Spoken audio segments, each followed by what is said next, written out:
बिस्मिल्लाहिर्रहमानिर्रहीम, अस्सलाम वालेकुम, गुड मॉर्निंग, सुबह बखैर। रूही एट 10 के साथ मैं हूं आपकी होस्ट आसमा नौरीन। एक नई सुबह में आपको खुश आमदीद कहते हैं। कैसे हैं आप लोग? उम्मीद करती हूँ बिल्कुल ठीक ठाक होंगे और दुआ करते हैं आज का दिन आपका बहुत ही अच्छा गुजरे, हंसते हुए मुस्कुराते हुए खैर आफियत के साथ गुजरे। नाज़रीन, मौसम की अगर बात कर लें तो मौसम जो है जिस तरह चेंज है, मैं कह रही हूँ बार बार, क्योंकि हमेशा मैं खुद बीमार हूँ, तो इस हवाले से जो अभी मुकम्मल तौर पे सेहतयाब भी नहीं हूँ, दुआओं की भी बहुत ज़्यादा आप लोगों से दरख्वास्त है।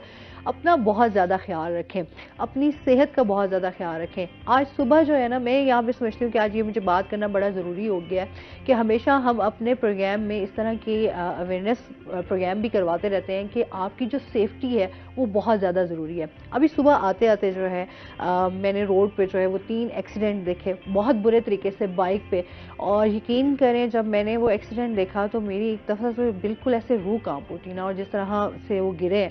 हेलमेट जो है यकीन करें आप लोगों के लिए बहुत ज़्यादा ज़रूरी है। उनके सर पे चोट लगी जिसकी वजह से उनकी जान भी खतरे में थी।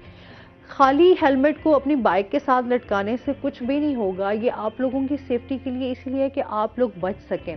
लेकिन यहाँ पर हमारे यहाँ ये सबसे बड़ा मसला है कि हम लोग इस चीज़ का बिल्कुल भी ख्याल नहीं करते। चाहे हमें फ़ाइन भी हो जाए तो हम कहते हैं कोई बात नहीं, फ़ाइन भर देंगे, क्या हो गया, बस हेलमेट को आपने एक आर्जी तौर पे आपने अपने साथ रखा हुआ होता है। थोड़ी सी भी अगर कोई देर हो जाती है, जल्दबाजी इतनी मुझे आज तक वैसे समझ नहीं आई, इतनी क्या जल्दबाजी होती है जिसकी वजह से आप लोग अपनी जान भी खतरे में डालते हैं और दूसरों की जान भी जो है वो खतरे में जाती है। मेरा खुद भी एक्सीडेंट जो है वो होते होते बचा, क्योंकि इतना रश था, और उसके बाद जब जैसे ये एक्सीडेंट हुआ तो लोग, क्योंकि फिर इस चीज़ का भी ध्यान नहीं करते, लोगों का ध्यान जो है वो टोटली उस तरफ चला गया कि पता नहीं उस बंदे के साथ क्या हुआ और क्या नहीं हुआ। लिहाजा जब भी आप ड्राइव कर रहे होते हैं, आप बाइक पे होते हैं, साइकिल पे होते हैं, तो अपना बहुत ज़्यादा ख्याल रखें। आप अपनी अपनी फैमिली को बिठाया हुआ होता है, बच्चों को बिठाया हुआ होता है, स्कूल जा रहे होते हैं, तो स्पेशली जो है ना ये जान बड़ी कीमती चीज़ है। पता नहीं अब वो बंदा घर से क्या सोच कर निकला होगा, वो एक घर का खुद कफील होगा, क्या क्या मसाइल हैं हमारे मुआशरे में। तो लिहाजा मेरी आप सबसे रिक्वेस्ट है, प्लीज़ प्लीज़ अपना बहुत ज़्यादा ख्याल रखें, और सेफ्टी जो है उसका बहुत ज़्यादा ख्याल रखें। स्पेशली अगर कहीं आप, ये जो इशारे लगाए गए हैं ये सिर्फ इसीलिए लगाए गए हैं ताकि आप थोड़ा सा एहतियात करें और लोगों की जो है वो जानें बच सकें, इसको लाजमी फॉलो करें। इसी के साथ अपने प्रोग्राम का सिलसिला आगे बढ़ाएंगे। आज हमारे साथ जो गेस्ट मौजूद हैं वो हैं जी राव मुस्तकीम साहब हमारे साथ मौजूद हैं, जो कि सियासी रहनुमा है मुस्लिम लीग नून से। अस्सलाम वालेकुम, कैसे हैं आप? ठीक ठाक हैं? वेलकम करते हैं अपने शो में आपको। और इसके साथ ही जो हमारे दूसरे गेस्ट हैं वो जो हमारे रूही के सीनियर रिपोर्टर जुनेद अनवर। अस्सलाम वालेकुम, कैसे हैं आप? अल्लाह का शुक्र, आप कैसी हैं? मैं बीमार हूँ, इस समय शदीद बीमार हूँ, और मैं कल थोड़ी सी अब अपने आप को समझ रही थी कि मैं ठीक हो गई हूँ, लेकिन मैं फिर बीमार हो गई। और अच्छा, मौसम ऐसा है ना, जब तक बारिश नहीं होगी ना जुनेद, तब तक मुझे नहीं लगता कोई हालात बेहतरी की तरफ जाएंगे, क्योंकि हर बंदा बीमार है, बच्चे बहुत बीमार है, घर में एक फर्द भी जो है बीमार हुआ ना तो समझो कि पूरा घर जो है वो उसमें डिस्टर्ब हो जाता है। फिर सारे बारी बारी उसकी वजह से बीमार होते हैं। हाँ, अच्छा, फिर एक अभी थोड़ा ठीक हो रहा होता है तो दूसरा बीमार हो जाता है, दूसरा ठीक हो रहा है तो तीसरा बीमार हो जाता है। तो ये घर में अभी तमाम चीज़ें सेहत से रिलेटेड, फिर वही बात कि एक अच्छा मैसेज कि आप अपनी ग़िज़ा का बहुत ज़्यादा ख्याल रखें और अपनी सेहत का भी बहुत ज़्यादा ख्याल रखें। लेकिन बीमारी में पता चलता है ना तंदुरुस्ती कितनी आपके लिए बहुत बड़ी नेमत है। तो इसके साथ साथ फिर हमेशा जब वो बीमारी में फिर आपको अल्लाह भी बड़ा याद आता है ना, फिर आप अल्लाह के भी ज़्यादा करीब हो जाते हैं। अच्छा जी, मुस्तकीम साहब से जानते हैं, इलेक्शंस के हवाले से जो है वो तैयारियां शयारियां जो है वो चल रही हैं, क्या कहना चाहेंगे आप? बिस्मिल्लाहिर्रहमानिर्रहीम। पहले तो मैं पूरी टीम का शुक्रगुजार हूँ कि मुझे अपना मौका पेश करने का यहाँ मौका दिया गया। तो बिल्कुल जी, सुप्रीम कोर्ट की तरफ से जो है बाकायदा ऐलान कर दिया गया 8 फरवरी का इलेक्शन। जो ये कह सराइयाँ चल रही थी कि इलेक्शन होंगे या नहीं होंगे, तो वो तो चीज़ ख़त्म हो चुकी है। तो मैं मुस्लिम लीग नून से मैं अभी इंटरव्यू भी दे के आया हूँ लाहौर PP 220 से। मैं तो वैसे गया हूँ वहाँ पे मियाँ साहब को, मैं तक मुल्तान के तरफ से एक मैसेज देने के लिए मैं गया था कि मैं MP का उम्मीदवार नहीं हूँ, मैंने तो फीस सिर्फ भरी आपको देखने के लिए। आप सिर्फ देखने के लिए गए मियां साहब? ये मैंने मियां साहब को मियां साहब के दीवाने रहे। वो हमारा एक पार्टी फंड होता है जुनेद साहब, MPA के लिए जो फीस है वहाँ पे वो 1 लाख रुपया और MNA का 2 लाख। तो मैं 1 लाख रुपए भर के मैंने कहा मियां साहब मैं तो सिर्फ आपको जस्ट देखने के लिए आया। और मुल्तान का एक ऐसा हल्का जैसे 9 टिकट के उम्मीदवार थे, मतलब 9 लाख रुपए सिर्फ एक हल्के से। तो मियां साहब मुस्कुरा दिए, बल्कि मियां साहब ने मार्क्स उतारा और मुस्कुराए सब। अच्छे से उन्होंने मुस्कुराना ही था। अब आप 1 लाख रुपया भर के गए हुए थे तो उन्होंने उसको मुस्कुरा के आपको जवाब देना तो बनता ही था। अब इतना तो बनता था, अब इतनी दूर से गए थे। तो वो मियाँ साहब बड़े मुस्कुराए, कहते हैं कमाल है भैया आप। मैंने कहा सर मियाँ साहब मैं सर मुल्तान के लिहाज से 2-4 बातें भी आपसे करूंगा। तो मेरा जो मेन था कि मैं आपको देखूं बड़े करीब से, तो बड़ा वहाँ पे सब लोगों ने कहका लगाया कि ये मियाँ साहब का दीवाना। कैसा आपने उनको पाया? माशाल्लाह बहुत अच्छा। मैं तो इतना एक एज ए वर्कर, मैं तो एक यूसी लेवल मौत सोच चेयरमैन ईट रोड़ा वाला काम करने वाले लोग हैं हम। तो देहात से बिलोंग रखते हैं, यूसी 71 से मैं इलेक्शन लड़ता हूँ। तो मियाँ साहब माशाल्लाह बहुत खुशखलाक, और मैंने देखा उनकी याददाश्त, लोग इंटरव्यू दे रहे थे तो मियाँ साहब को उनकी बहुत पुरानी बातें मियाँ साहब खुद बोल पड़ते थे कि हाँ उस वक्त ये हुआ था, उस वक्त ये हुआ था। तो मियाँ साहब माशाल्लाह बहुत अच्छे हैं, और पूरी कोशिश में है कि इंशाल्लाह मिलके सब पाकिस्तान के हालात को अच्छा करेंगे। इसी विजन पे मियाँ साहब आए हुए हैं माशाल्लाह, और 8-8 घंटे बैठे हैं खुद, एक वर्कर से एक पूरा मौका देते हैं बात करने का। अब इतने टाइम बाद आए हैं तो जाहिर सी बात है बिल्कुल। और डेली वो तकरीबन 8 से 10 घंटे बैठते हैं और इंटरव्यू ले रहे हैं माशाल्लाह। और उम्मीद है इंशाल्लाह हुकूमत बनाएगी मुस्लिम लीग नून इंशाल्लाह। अच्छा, आपको लगता है कि मुस्लिम लीग नून जो है वो इस टाइम मार्का जो है वो बिल्कुल इंशाल्लाह हम जरूर जीत जाएगी, बिल्कुल मार्का मार लेगी। हाँ बिल्कुल। अच्छा, जुनैद से जाते हैं। जुनैद, मुस्लिम लीग नून के हवाले से आम इंतखाबात का ऐलान तो हो ही चुका है, अब तो मतलब कंफर्म हो गया ना। पहले तो हर बंदा लेके बड़ा वो था कि जी इलेक्शंस होंगे नहीं होंगे। अच्छा, डेट भी दे दी है, कितनी बार डेट दी है, उसके बाद भी इलेक्शंस जो हैं वो डिले हुए हैं। अभी कंफर्म हो गया है कि जी 8 फ़रवरी को हर सूरत में जो है इलेक्शंस कराए जाएंगे। क्या सूरत हाल चल रही है, क्या देखते हैं इस टाइम तमाम सियासी पार्टीज़ में? बिस्मिल्लाहिर्रहमानिर्रहीम। आसमा, आम इंतखाबात का ऐलान हो चुका है, और जो शक व शुबात है कि इंतखाबात नहीं होंगे वो अब दम तोड़ते जा रहे हैं। आज देखेंगे, आज से जो बाकायदा तौर पर कागजात नामजदगी वसूल करने का सिलसिला है वो भी शुरू हो जाएगा, और उम्मीदवारान आज से अपने कागजात नामजदगी जमा कराएंगे। इंतखाबी मैदान की बात की जाए, अगर मुल्तान की सतह की बात की जाए तो मुस्लिम लीग नून का मुकाबला मुस्लिम लीग नून से ही है मुल्तान के अंदर जो नज़र आ रहा है। उसकी एक बड़ी ये वजह है कि मुस्लिम लीग नून को मुल्तान के अंदर अपोजिशन की इसलिए ज़रूरत नहीं क्योंकि मुस्लिम लीग नून आपसी अपोजिशन जो है इस टाइम बहुत अच्छी करती हुई नज़र आ रही है। सबसे पहले हम अगर बात करें कि मुल्तान का जो अहम हल्का है, हल्का NA 151 जो है, जिससे मुस्लिम लीग नून के अब्दुल गफ़ार डोगर साहब उम्मीदवार हैं, उनकी अपने जो विंग्स हैं, ख़ास तौर पर जो राना इकबाल सराज हैं, उनकी उनसे नहीं बन पा रही। उन्होंने अपने दोनों विंग जो हैं, एक पीपल्स पार्टी से राय मनसब साहब को लाए हैं और एक नून लीग से वो अख्तर मलिक साहब को लाए हैं।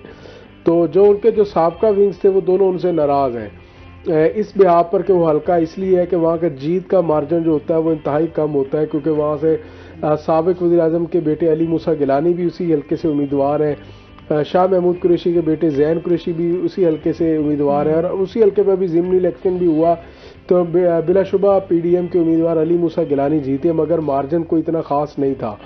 कि उस सूरत हाल में कि मेहर बानो जो शाह महमूद की बेटी थी उस पहली दफ़ा मैदान में उतरी, और उनका ताल्लुक भी पंजाब से नहीं, वो कराची की रिहायशी थी, उसके बावजूद उन्होंने अच्छा मुकाबला किया।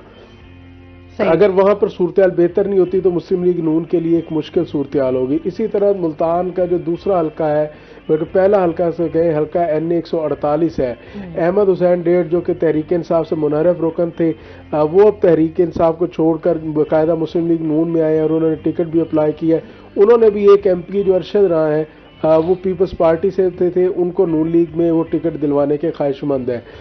तो वहाँ पर भी मुस्लिम लीग नून की जानिब से ही उनकी अपोजिशन की जा रही है, जिसमें ब्रिगेडियर कैसर में हैं, उसके अलावा सिकंदर बोसन की बात की जा रही है कि सिकंदर बोसन उस हल्के में आएंगे, तो इस हवाले से भी वहाँ पर प्रॉब्लम है। इस तरह मुल्तान का जो शहर का हल्का है, हल्का NA 150, वहाँ पर बात की जाए तो चौधरी अब्दुल वहीद अराई हैं, राना महमूदुल हसन है, जावेद अख्तर अंसारी जो तहरीक इंसाफ के 2 दफ़ा के MPA थे, वो अब तहरीक इंसाफ को छोड़कर नून में आए, और नून लीग ने आते ही उनको जो है वो कौमी असम्बली की सीट ऑफर की है जिस पर वहाँ भी एक जो पार्टी के अंदर जो इख्तलाफात देखने में आ रहे हैं। तो बिलाशुबा जब एक कैंडिडेट्स को और जो टिकट मिलेगा दूसरे को जब नहीं मिलेगा तो उसकी चॉइस को दूसरी पार्टी होगी या वो आज़ाद हैसियत में लड़ेगा। जब वो आज़ाद हैसियत में लड़ेगा तो यकीनी तौर पर नून लीग को डेंट पड़ेगा, क्योंकि नून लीग की ये जो 16 माह की हुकूमत थी इसके अंदर जो कारकर्दगी रही उससे भी अब आवाम कोई ख़ास खुश नज़र नहीं आती। सही। तो जब ये वोट इलेक्शन डे आएगा तो क्योंकि जीत का मार्जिन मेरी नज़र में इंतहाई कम होगा, ऐसी सूरत हाल में जब पार्टी के इख्तलाफात इस तरह चलते रहे तो वो सीटें कम होगी और फिर वो राव मुस्तकीम साहब वाला ख्वाब जो है हुकूमत बनाने का ख्वाब वो भी पूरा होता हुआ होना मुश्किल नजर आएगा। तो ये सूरत हाल है इस वक्त जो है। अच्छा, आप ये बताएंगे, जाहिर सी बात है मियां साहब से मिलके आए हैं तो उनकी तैयारियां शहरियां क्या चाह रही हैं, उनका क्या मंशूर है? देखिए पहले तो मैं जुनैद भाई की बात का जवाब कि ये मैंने मियां साहब को ये बात हल्फन कही है वहाँ पे कि मियां साहब कि जो हमारे एमएनएज हैं ये अपने मर्जी का विंग क्यों चाह रहे हैं, इन्होंने 5 साल पार्टी के लिए क्या किया है। ये जो वर्कर्स हैं जो हमारे पहले एमपीएस जो काम कर रहे हैं, आखिर ये एमएनएज ने ये मलिक अब्दुल गफ्फार डोगर ने वहाँ मियां साहब से बात की कि मुझे मर्जी के विंग दें। तो फिर मेरा मियां साहब से मैंने सवाल किया था, मैं कि जितने भी एमएनएज हैं कि मियां साहब अगर ये ऐसे करेंगे तो मुझे सन 2018 वाले हालात नज़र आ रहे हैं। मियां साहब को मैंने कहा, मियां साहब ने मेरी बात बड़ी गौर से सुनी कि जो वर्कर्स काम कर रहे हैं, जैसे मिसाल के तौर पर राना इकबाल सराज बड़े भाई हैं, उन्हीं के साथ मैं काम करता हूँ, उन्हीं का चेयरमैन हूँ मैं। तो उनका एक प्लेटफॉर्म है हल्के के अंदर, वो लोगों की खिदमत कर रहे हैं। और मियां साहब को मैंने वाजे वहाँ पे कहा कि मियां साहब अगर मलिक गफ्फार डोगर के साथ राना इकबाल सराज साहब नहीं होंगे तो एमएनए नहीं बन सकते। ये मैंने जुनैद साहब मैंने वाजे अल्फाज में वहाँ 2 दफ़ा मैंने मियां साहब को ये बात दोहराई और मियां साहब ने ऐसे मेरी तरफ देखा। मैं कि मियां साहब ये ऐसे ही है कि वो लोगों के दिलों में घर कर चुके हैं। राना इकबाल सराज साहब लोगों की खिदमत कर रहे हैं, फिल्टर प्लांट लगवा रहे हैं वहाँ हल्के के अंदर, गरीबों की कुछ शादी का कोई इशू है, उनके बहुत सारे विजन है। ठीक है, तो इस पे आपके विजन पे बात करते हैं। नाज़रीन अभी हमने जाना है ब्रेक पे, हमारे साथ रहिएगा।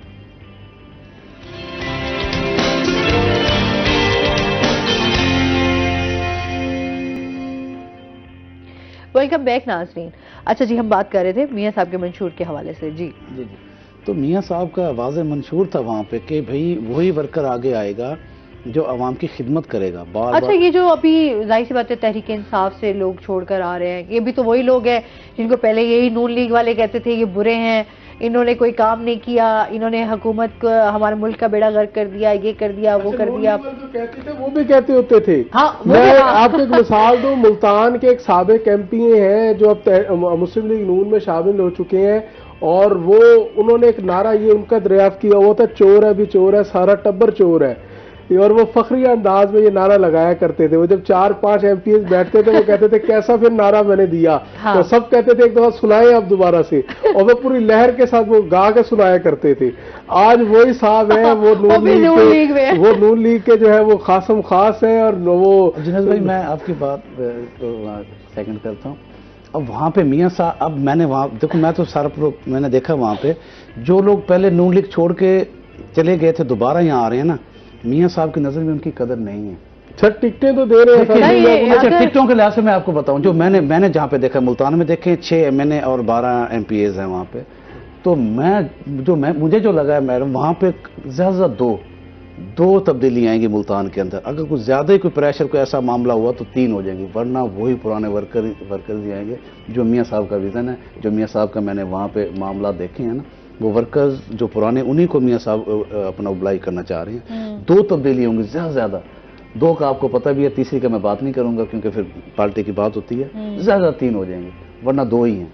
तो मियां साहब यही कह रहे हैं कि जो वर्कर्स हैं, अब देखें राना इकबाल सराज साहब जब इंटरव्यू के लिए खड़े हुए तो बीबी मरियम बोल पड़ी कि मियां साहब इसकी कुर्बानियाँ सबके सामने आया है, किसने पार्टी के लिए क्या किया है।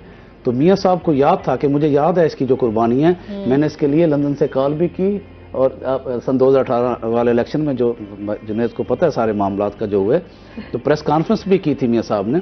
तो मियां साहब खुद दोहरा रहे थे कि भाई बिल्कुल आपको इंटरव्यू की जरूरत नहीं, आप बैठ जाएं, आपको सब जानते हैं। तो मियां साहब वर्कर्स को वहाँ इज्जत दे रहे हैं, पूरी बात सुन रहे हैं। तो ये नहीं है कि भाई ये इंटरव्यू जो MNA पकड़ेगा MPA को लेके चला जाएगा वहाँ टिकट मिल जाएगी, ऐसा वहाँ बिल्कुल नहीं है। 2 तब्दीलियाँ आएंगी मुल्तान के अंदर, कुछ ज़्यादा किसी का ज़्यादा कोई प्रेशर डल गया तो 3 हो जाएंगे, वरना वही पुराने कैंडिडेट नून लीग से ही आएंगे इंशाल्लाह। अच्छा, आप क्या देखते हैं जुनैद, आप तो जाहिर सी बात है फील्ड में रहते हैं, इस टाइम जो हम करंट सिचुएशन को देखें, तहरीक इंसाफ के हवाले से भी बात करेंगे, इस टाइम जो सूरत हाल चल रही है, क्योंकि तहरीक इंसाफ के ऊपर भी अभी बहुत सारी मुश्किलात भी हैं और भी वो फेस भी कर रहे हैं, और आने वाले टाइम में अभी कोई कुछ कह नहीं सकते इस हवाले से, क्या कहेंगे इस बारे में?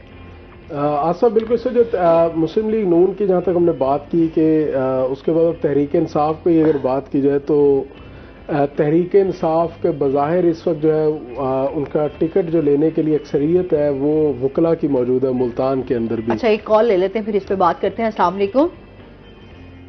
वालेकुम सलाम जी, परवेज साहब है हमारे साथ, क्या कहना चाहेंगे? ये मैं मुस्लिम भाई से बात करना चाहता हूँ। जी करें। ये हमारा राणा इकबाल सराज का हल्के में बहुत बड़ी कुर्बानी है, इंशाल्लाह राणा इकबाल सराज को टिकट मिलनी चाहिए। मेरी ये गुजारिश है अपना रॉ मुस्लिम से, राणा इकबाल सराज की बहुत कुर्बानी है हल्के में, लोगों ने घर बना दिए दिलों में इसके राणा इकबाल सराज के। बहुत ही अच्छा और बहुत ही अच्छा वर्क है इनका और बहुत ही प्यार करते हैं लोग इसको। इसमें ये गफार डोगर साहब है, इनको भी झटका लगता है, अवाम बहुत गुस्से में है। ये गफार डोगर साहब इनका हक मार रहे हैं अवाम का, अवाम बहुत इसमें शदीद रद्द-ए-अमल आ सकता है। सही, ठीक है जी, बहुत शुक्रिया कॉल करने का। अच्छा, क्योंकि हर हल्के के जो लोग काम कर रहे हैं, उम्मीदवार हैं, वो अपने हल्के में उनके चाहने वाले भी हैं, कुछ ऐसे जैसे जाहिर सी बात है इख्तलाफात तो फिर हर जगह होते हैं ना, सियासी इख्तलाफात तो फिर हर बंदा रखता है, क्या कहेंगे आप इस बारे में? देखिए, मैं परवेज भाई का शुक्रिया अदा करता हूँ कि उन्होंने बहुत अच्छी बात की है, और है भी ऐसे ही कि हल्के की अवाम जो है ना वो राणा इकबाल के साथ खड़ी है। बल्कि लोग यहाँ तक हैं कि आप कहीं से भी आएंगे, आपको टिकट मिले तब भी हम आपके साथ हैं, नहीं मिलेगी तब भी हम आपके साथ हैं। तो हमारे हल्के में तो इतनी मैडम शर्तें लग चुकी हैं कि भाई राणा इकबाल को टिकट भी मिलेगी और राणा इकबाल जीतेगा भी। अभी सर्वे आया है, देखें हमारे मुकाबले में यहाँ पे डॉक्टर अख्तर मलिक साहब थे, अब उन्होंने मौका हालात वाकया देख के उन्होंने अपना हल्का जुनैद साहब चेंज कर लिया, वो 219 में चले गए। उन्हें पता है कि यहाँ पे राणा इकबाल सराज मजबूत है, वो लोगों की खिदमत कर रहा है और जो है वो जीतेगा भी इंशाल्लाह। तो इस लिहाज से लोगों के बड़े जज्बात हैं राणा इकबाल सराज के लिए, क्योंकि वो खिदमत कर रहे हैं लोगों की। चले जी, आवाम तो चाहती है कहीं ना कहीं रिलीफ मिले, आवाम तो बस कहती है हमारे काम हो जाए तो बस, फिर जो भी आ जाए हुकूमत में उससे कोई उनको मसला नहीं है। आप क्या कहेंगे? जी जुनैद, हम बात कर रहे थे तहरीक इंसाफ के हवाले से। हाँ बिल्कुल आसमा, जो तहरीक इंसाफ में बात की कि मुल्तान के अंदर भी एक वकला की अक्सरियत है जो तहरीक इंसाफ का टिकट लेना चाहती है। मिसाल के तौर पर मुल्तान से अहमद हुसैन डेढ़ के भाई हैं मलिक आसिम डेढ़, वो खुद वकील हैं, वो अपने भाई के मुकाबले में वहाँ से MP का MNA का इलेक्शन लड़ना चाहते हैं। और इसी तरह दूसरे तहरीक इंसाफ के महेश साहब हैं, वो जो है वो खुद भी जो है वो बैरिस्टर हैं, बैरिस्टर तैमूर में, वो वहाँ से इलेक्शन लड़ना चाहते हैं। तो इस तरह वकला की एक बड़ी टीम है। हाफिज अल्लाह दिता काशिफ हैं, वो भी एडवोकेट हैं और डिस्ट्रिक्ट बार के। अच्छा, मुझे लग रहा है इस बार वकला जो है वो मैदान में उतरे हैं, और टिकट के ख्वाहिशमंद। अच्छा, मजे की बात, कुछ दीगर पार्टियों के वकला जो है उन्होंने भी तहरीक इंसाफ की टिकट के लिए अप्लाई किया है। बात के बहुत नफीस अंसारी है जो साबिक MP है और नून लीग से बने थे और वो पीपल्स पार्टी में है, उन्होंने भी PP 217 से तहरीक इंसाफ की जो टिकट है उसको अप्लाई किया है। मगर बात की जाए अगर तहरीक इंसाफ के अंदर, तो बाज़ ऐसी शख्सियात भी हैं जो आज़ाद लड़ना चाहती हैं, जिसमें आज जो है वो कागजात नामजदगी जमा करवा रहे हैं शेख ताहिर, जो कि चेयरमैन भी हैं मार्केट कमेटी के, और वो उन्होंने आज़ाद हैसियत में इलेक्शन लड़ना जो है उसको तरजीह दी है कि उन्होंने किसी और जमात में शमूलियत इख्तियार करने की बजाय। मगर तहरीक इंसाफ के पास एक एसेट्स भी मौजूद हैं कुछ, जिनकी अगर बात की जाए तो नदीम कुरैशी है और एक वसीम खान बादुज़ई है। इन दो शख्सियात ने तय किया है कि हमने हर सूरत तहरीक इंसाफ से इलेक्शन लड़ना है। सही है। अगर लड़ सके तो लड़ेंगे, अगर ना लड़ सके तो इलेक्शन छोड़ देंगे, किसी और जमात में नहीं जाएंगे। और तो इन दो शख्सियात ने ये फैसला किया। आमिर डोगर जो है वो भी जो है वो मैदान में उतरना चाहते हैं, मगर उनके लिए भी कुछ मसाइल है। खालिद जावेद वड़ाइच है जो कि इस अरसे में भी तहरीक इंसाफ के साथ रहे। ये कुछ ऐसे तहरीक इंसाफ के फेसेस हैं जो इस मुश्किल वक्त में भी पार्टी के साथ खड़े रहे और आज की तारीख तक भी खड़े, और आज भी वो तहरीक इंसाफ के निशान पर इलेक्शन लड़ना चाहते हैं। मगर मजमूई तौर पर तहरीक इंसाफ को इस इलेक्शन में मुल्तान की अगर बात की जाए तो एक अच्छे कैंडिडेट्स मिलना मुश्किल होंगे, चूँकि बज़ाहिर तासुर यही मिल रहा है कि किंग्स पार्टी जो है वो मुस्लिम लीग नून बनने जा रही है, तो झुकाव ज़्यादा लोगों का मुस्लिम लीग नून की तरफ होगा। अच्छे उम्मीदवार जो है वो ज़्यादातर मुस्लिम लीग नून की तरफ जाएंगे। सही हो गया। अच्छा, पीपल्स पार्टी की क्या सूरत हाल देखते हैं, क्योंकि मुस्लिम लीग नून भी अभी जाहिर सी बात है उनकी भी एक्टिविटीज़ जारी हैं, और पीपल्स पार्टी की बात करें तो उस टाइम भी हम देख रहे हैं कि बिलावल भुट्टो भी बड़े एक्टिव नज़र आ रहे हैं, और आसिफ जरदारी साहब भी जो है इस मामलात में उनकी बड़ी गहरी नज़र है, क्या कहेंगे इस वक्त जो और बड़ी गहरी सोच में है वो तो आसिफ जरदारी बलूचिस्तान के अंदर जो है इस टाइम वो आप देख रहे हैं कि जरदारी साहब के दौरे हैं, और वो साबिक वजीर दाखिला जो है निगरान, वो एक बड़ी अहम शख्सियत है, उन्होंने भी अभी पीपल्स पार्टी में शमूलियत अख्तियार की। पीपल्स पार्टी का मेरी नज़र में ज़्यादा जो पीपल्स पार्टी फोकस किए हुए है सिंध और बलूचिस्तान पर, अगले मरहले में पंजाब और वो KPK के अंदर आएंगे। अब बात मुल्तान और साउथ पंजाब की अगर बात की जाए तो पीपल्स पार्टी के पास यहाँ पर बड़े नाम मौजूद है। साबिक वज़ीर आज़म यूसुफ रज़ा गिलानी है, मखदूम अहमद महमूद हैं। अभी मखदूम अहमद महमूद जो है वो उनके साथ हामिद सईद काज़मी ने शमूलियत इख्तियार की, जो कि लियाकतपुर से इलेक्शन लड़ते हैं। तो अब मुल्तान की अगर बात की जाए तो मुल्तान में पीपल्स पार्टी का जो नाम है वो गिलानी ख़ानदान है, कि गिलानी ख़ानदान को समझा जाता है। यूसुफ रज़ा खुद, उनके 3 जो बेटे हैं वो इंतखाब के अंदर हिस्सा लेते हैं, चौथे वो खुद, और 5वें उनके भाई मुश्तबा गिलानी वो भी हिस्सा लेना चाहते हैं, और छठे उनके उन्हीं के फैमिली के एक सरबराह तनवीर गिलानी जो है वो भी इलेक्शन लड़ना चाहती हैं। मतलब 6 ऐसी शख्सियात हैं गिलानी ख़ानदान से, गिलानी हाउस से, जो मुख्तलिफ हलकों से इलेक्शन लड़ना चाहती है। अभी गिलानी ख़ानदान को भी एक कामयाबी मिली है कि वासिफ रां जो कि कादरपुर रां से साबिक MPA थे तहरीक इंसाफ के, और एक उनके वालिद भी MPA रहे, और वो फिर वो रहे, एक मजबूत रां फैमिली में एक मजबूत नाम है, उसने पीपल्स पार्टी को ज्वाइन किया है। तो ये एक उसके लिए पीपल्स पार्टी के लिए एक अच्छी खबर है, ख़ास तौर पर अली मूसा के लिए कि वो जो है उनको एक विंग मिला है 219, वो 219 से लड़ना चाहते हैं। वासिफ रां के आने से जहां अली मूसा गिलानी को फ़ायदा होगा, वहीं पर अली हैदर को भी सूबाई नशिस्त पर इसलिए फ़ायदा होगा क्योंकि राम बरादरी का 28,000 के करीब जो वोट है वो सूबाई हल्का 214 के अंदर आता है, सॉरी 213 के अंदर आता है। तो अली हैदर गिलानी जब उस हल्के से लड़ेंगे और उन्होंने अपने राम बरादरी को 19 के अंदर कन्वर्ट किया, तो यकीनी तौर पर वासिफ रां उन्हें उस हल्के के अंदर भी फेवर देंगे, राम बरादरी का उनको वोट जाएगा। तो ये एक अच्छी पीपल्स पार्टी की जानिब से एक शमूलियत थी जिसका उनको फायदा। अच्छा, ये होता है कि जिस तरह के यहाँ के जो जनूबी पंजाब की बात करेंगे, जो बहुत ही ज़रा स्ट्रॉन्ग, जिनके पास हम कहें ना कि अपने हलकों में स्ट्रॉन्ग रहे हैं, उन्होंने इस तरह की पार्टीज में उनकी शमूलियत की वजह से जो है ना वो थोड़ा सा पार्टी में भी जो है बेनिफिट हो सकता है ना, ऐसे ही है ना, ऐसे ही क्योंकि अभी हम जैसे इस तहरीक इस्तेहकाम पार्टी की बात करें तो उनकी तरफ से भी उस तरह से अभी जिस तरह एकदम से वो पार्टी आई और लोगों ने, बहुत सारे लोगों ने उसमें शमूलियत भी की, मीटिंग्स भी चल रही थी, अभी उस हवाले से थोड़े सा ना चीज़ें डामाडोल नजर आ रही हैं। मैं समझता हूँ इस्तेहकाम पाकिस्तान पार्टी की जिस तरह बुनियाद रखी गई और जिस तरह उन्होंने स्टार्ट लिया, वो आगे उस तसलसल को इसलिए जारी नहीं रख सके। एक तो जहांगीर खान तरीन साहब के जो भाई थे उनकी वो वफात हो गई और उनके साथ एक फैमिली के लिए एक बड़ा सदमा था, और उसके साथ साथ जहांगीर खान तरीन की अपनी भी तबीयत थोड़ी सी वो बेहतर नहीं थी। मगर आप ये देखें कि जहांगीर खान तरीन का ताल्लुक जनूबी पंजाब से है, मुल्तान में भी उनका घर मौजूद है, और उसके साथ साथ वो लोधरा से और रहीम यार खान तक जो है उनका एक असर सूख मौजूद है। लोधरा और रहीम यार खान से वो इलेक्शन लड़ चुके हैं। और जहांगीर खान तरीन साहब मुल्तान के हल्का N149 से भी इलेक्शन लड़ना चाहते हैं, और वहाँ पर जो नून लीग है उनकी हिमायत करना चाहती है। मगर वो सब इस बात पे कि अब उनकी नाअहली ख़त्म होती है या नहीं होती।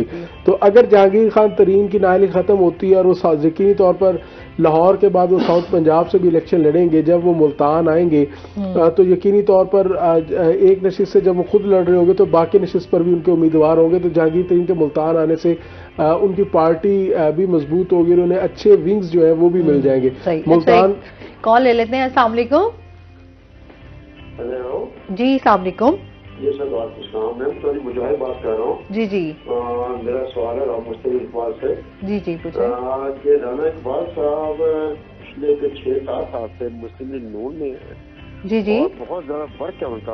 और 2018 का इलेक्शन भी वो, आपकी आवाज बहुत कम आ रही है। जी जी, आवाज आ रही है? अब आवाज आ रही मेरी आपको? हाँ जी हेलो? जी जी, हेलो जी जी, मेरा मुस्लिम इकबाल साहब से मेरा क्वेश्चन है जी जी। कि राना इकबाल साहब 2018 का इलेक्शन हाँ नून से लड़ चुके हैं अब्दुल गफ्फार डोगर के साथ। क्या वजूहत है कि मलिक अब्दुल गफ्फार डोगर इस हद तक वो उनकी मुखालफत कर रहे हैं टिकट की कि जो पैराशूटर्स को लेके वो आना पसंद कर रहे हैं और राना इकबाल साहब की मुखालफत कर रहे हैं? इसकी क्या वजूहत है कि मुस्लिम राव साहब से मेरा क्वेश्चन है, इसको भी थोड़ा सा डिफाइन करें जरा। ठीक है जी, बहुत शुक्रिया कॉल करने का, बहुत शुक्रिया। इसके साथ ही नाज़रीन, इनके सवाल का जवाब हम राव साहब से लेंगे, लेकिन अभी हमने ब्रेक पे जाना है, हमारे साथ रहिएगा।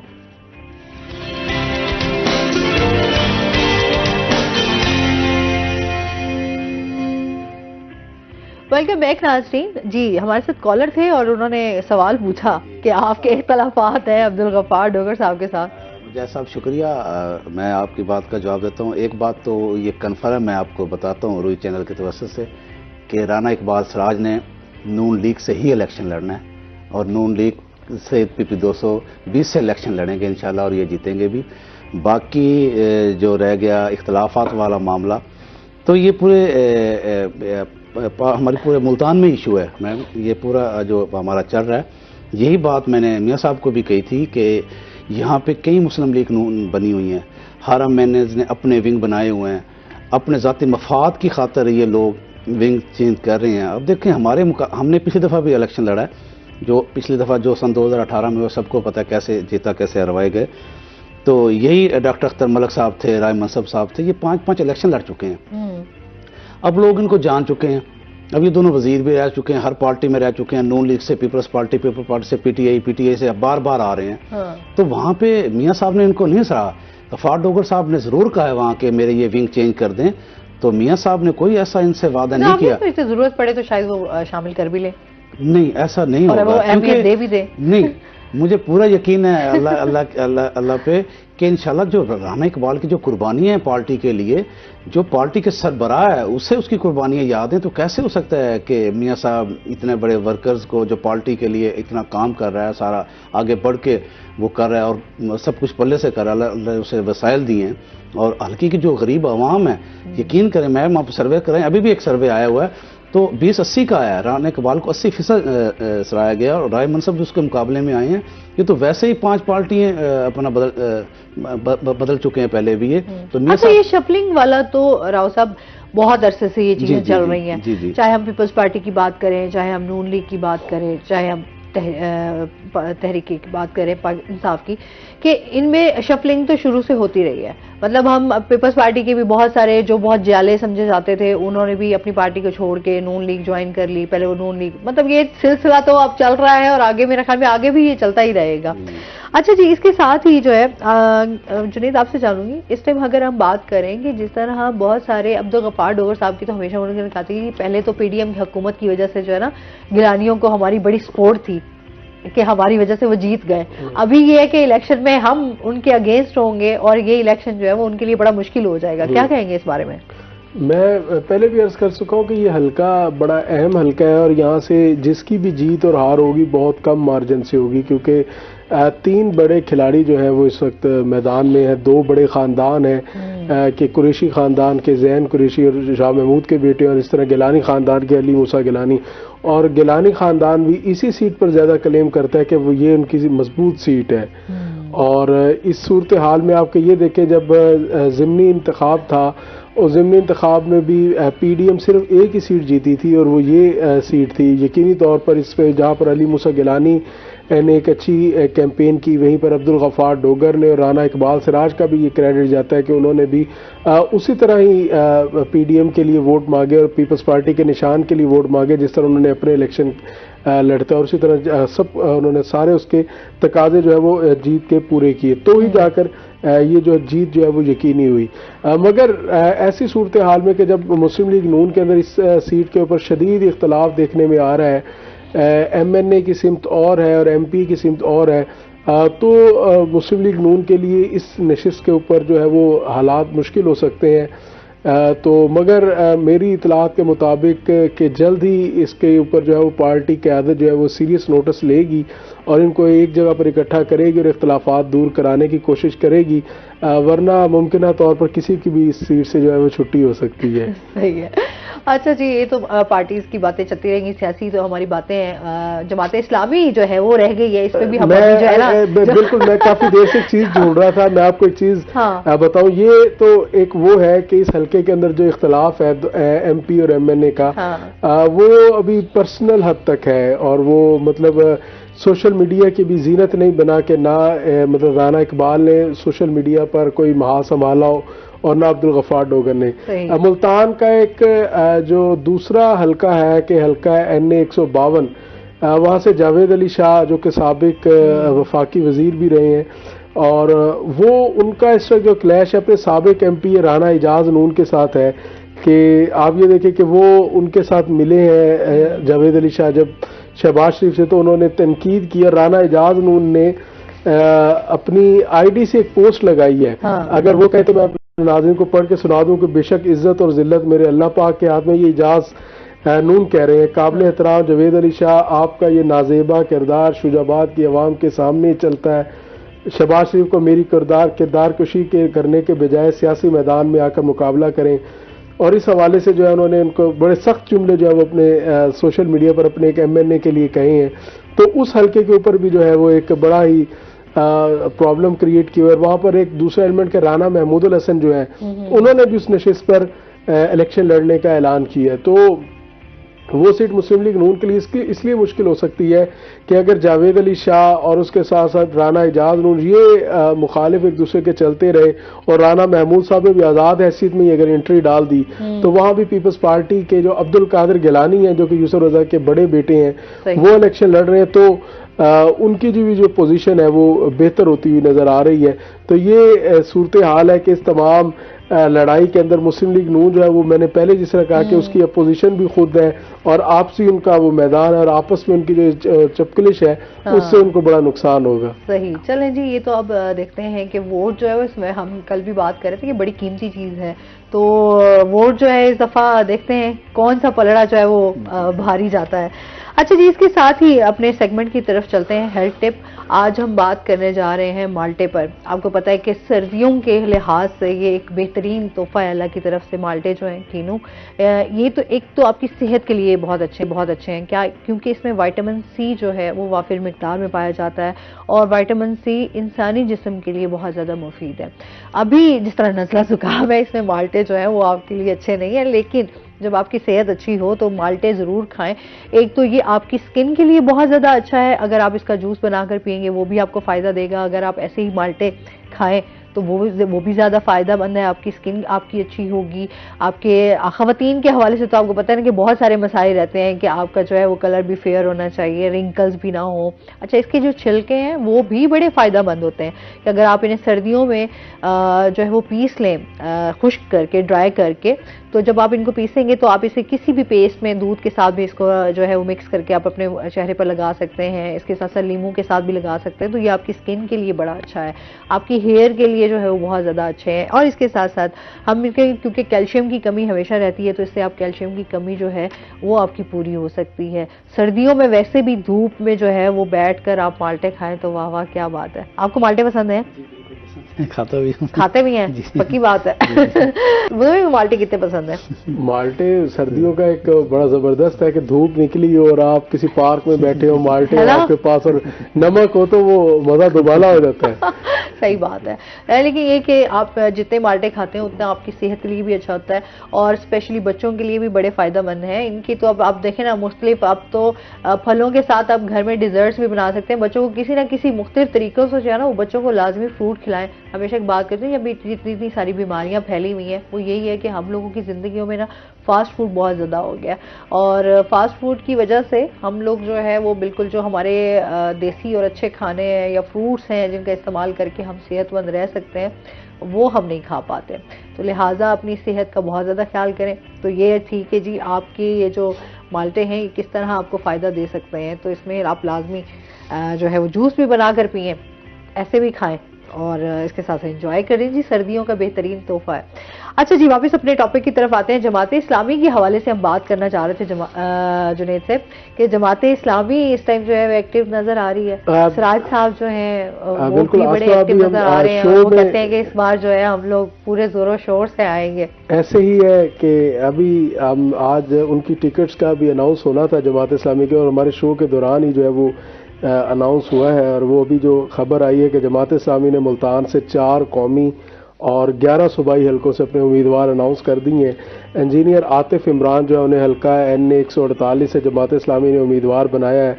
डॉक्टर सफदर हाशमी जो कि ज़िले अमीर भी हैं वो खुद हल्का NA 149 से, और ख्वाजा मोहम्मद आसिम NA 150 और अब्दुल वहीद अख्तर NA 152 से उम्मीदवार डिक्लेयर किए हैं। इसके साथ सूबाई नशिस्तों के लिए राय सलीम खरल है, वो सूबाई हल्का 213, ख्वाजा सगीर अहमद सूबाई हल्का 214, आसिफ महमूद अखवानी जो कि साबिक ज़िले अमीर है वो PP 215, और हाफिज मोहम्मद असलम वो PP 216, और आसिफ राजपूत जो है 217।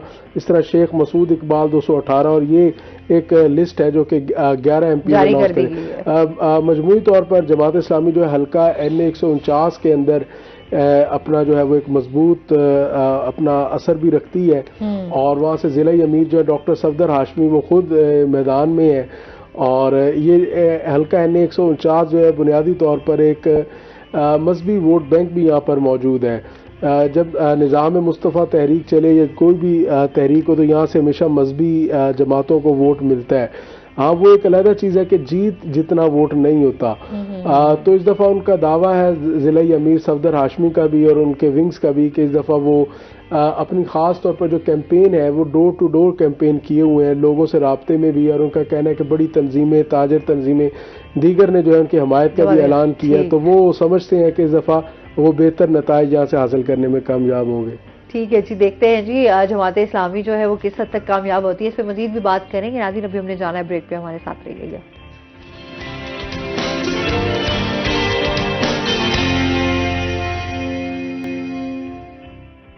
वेलकम बैक नाजरीन, और इसके साथ ही चलते हैं अपने सेगमेंट की तरफ, टुडेज वेदर। हसन मलिक हमारे साथ मौजूद हैं। हसन से जानते हैं आज दिन भर मौसम कैसा रहेगा, क्या सूरत हाल है?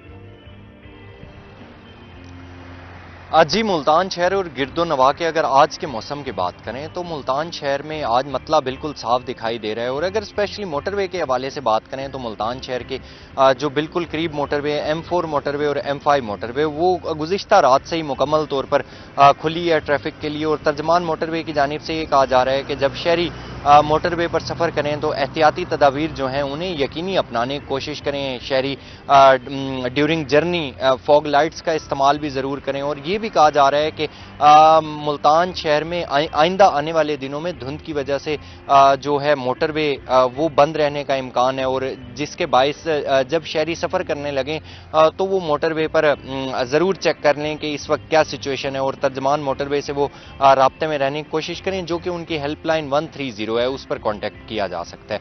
आज अगर शहर और गिरदो नवा के कम से कम दर्जा हरारत की बात करें तो आज मुल्तान शहर और गिरदो नवा का कम से कम दर्जा हरारत 60 डिग्री सेंटीग्रेड पर रिकॉर्ड किया गया है। ज़्यादा से ज़्यादा दर्जा हरारत आज 22 डिग्री सेंटीग्रेड पर रिकॉर्ड किया गया। अगर अभी की बात करें तो आसमान अभी इस वक्त मुल्तान शहर में सूरज अपनी आबोताब के साथ चमक रहा है। इस वक्त मतला बिल्कुल साफ दिखाई दे रहा है, और जो धुंध की कैफियत थी गुज़िश्ता कई दिनों से वो आज कदरे टूटी हुई दिखाई दे रही है। और मतलब बिल्कुल साफ होने की वजह से हद निगाह जो है वो तकरीबन 1200 से 1600 मीटर के दरमियान रिकॉर्ड की गई है। हवा में नमी के तनासुब को देखें तो मुल्तान शहर में हवा में नमी का तनासुब मौसम की तब्दीली के साथ ही कदरे बेहतर है, जो कि आज भी 93% तक रिकॉर्ड किया गया है। एयर क्वालिटी इंडेक्स गुज़िश्ता कई दिनों की तरह आज भी बदतरीन हद तक आलूदा है, जो कि 187 पॉइंट्स पर रिकॉर्ड किया गया है। पाकिस्तान के फिजाई आलूदा तरीन शहरों की लिस्ट में मुल्तान की स्टैंडिंग को देखें तो मुल्तान आज चौथे नंबर पर स्टैंड कर रहा है। महकमा मौसमियात की जानिब से ये पेशगोई जाहिर की जा रही है कि आइंदा आने वाले दिनों में मुल्तान शहर का मतला जुज़वी तौर पर अबर आलूद रहने का इम्कान है। बारिशों के स्पेल को अगर देखें तो महकमा मौसमियात की जानिब से ये भी कहा जा रहा है कि आइंदा आने वाले दिनों में खुश्क सर्दी की शिद्दत में नुमाया इजाफा देखने का इम्कान है। बारिशों का कोई सिलसिला मुल्तान शहर में दाखिल नहीं होगा। अलबत्ता आइंदा 2 रोज़ मुल्तान शहर के जो हैं वो जुज़वी तौर पर अबर आलूद रहेंगे, लेकिन बारिश का कोई इम्कान नहीं है। और महकमा मौसमियात की जानिब से ये कहा जा रहा है कि आइंदा 24 घंटों के दौरान और आइंदा आने वाले दिनों में मुल्तान शहर का मतला जुज़वी तौर पर अबर आलूद रहेगा और बारिश का कोई इम्कान जाहिर नहीं किया जा रहा और खुश्क सर्दी की शिद्दत में नुमाया इजाफा देखने को आएगा। जी बहुत शुक्रिया हसन मलिक आपका। और इसके साथ ही जिस तरह हम बात कर रहे हैं सियासत के हवाले से, तो इनके हल्के के हवाले से भी बात कर लेते हैं। इस टाइम जो आपका हल्का है उसमें क्या सूरत हाल चल रही है? देखिए, हमारा जो हल्का PP 220 है, जहाँ से मुस्लिम लीग नून के जो उम्मीदवार हैं राना इकबाल सरार साहब हैं, जो कि मजबूत उम्मीदवार हैं, तो उसके मद्दे मुकाबल अब आ गए हैं राय मनसब साहब, जो कि पहले नून लीग से ही इलेक्शन लड़े थे, फिर पीपल्स पार्टी में चले गए थे, उसके बाद फिर काफ लीग में चले गए थे, काफ लीग से फिर PTI में चले गए थे, तो PTI से फिर नून लीग में आए हैं। तो वो यहाँ से 5-6 इलेक्शन लड़ चुके हैं। लोगों ने उनको देख लिया है कि कोई ख़ास हल्के में तब्दीली या कोई आवाम की खिदमत उन्होंने नहीं की। राना इकबाल सरार साहब, जो कि यहाँ से बिल्कुल मजबूत उम्मीदवार हैं, इंशाल्लाह जीतेंगे भी वही, तो उन्होंने पिछले 5 साल से आवाम की खिदमत का सिलसिला जारी रखा हुआ है। जो भी गरीब आवाम है, बल्कि मुख्तलिफ चैनल लोग जा रहे हैं, तो हर आदमी राना इकबाल सरार साहब को सराह रहा है कि इंशाल्लाह उन्हीं की जीत होगी और वही जो है ना आवाम की इंशाल्लाह तकदीर तो हर बंदा चाह रहा है ना कि वो जीते, लेकिन हम ये चाहते हैं कि जी मुल्क के लिए बेहतरी हो। इस टाइम जो सबसे पहले हम देख रहे हैं ना कि जो हमारे मुल्क की हालात चल रहे हैं और आवाम जितनी परेशान है महंगाई की वजह से, बेरोजगारी की वजह से, ये लोगों के छोटे नहीं, इस टाइम बहुत बड़े मसाइल हैं जिनके ऊपर काम करने की ज़रूरत है। और मुल्क के बारे में स्पेशली अपने इक़्तिदार से बाहर निकलकर सिर्फ अपने मुल्क के बारे में सोचे तो मेरे ख्याल में ये ज़्यादा बड़ी बात होगी। बहुत शुक्रिया आपका, आप हमारे साथ रहे। जुनैद, आपका भी बहुत शुक्रिया। इसके साथ ही नाज़रीन, अभी हमने ब्रेक पे जाना है। जब हम ब्रेक से वापस आएंगे तो हमारे साथ कुछ और गेस्ट मौजूद होंगे, तो हमारे साथ रहिएगा।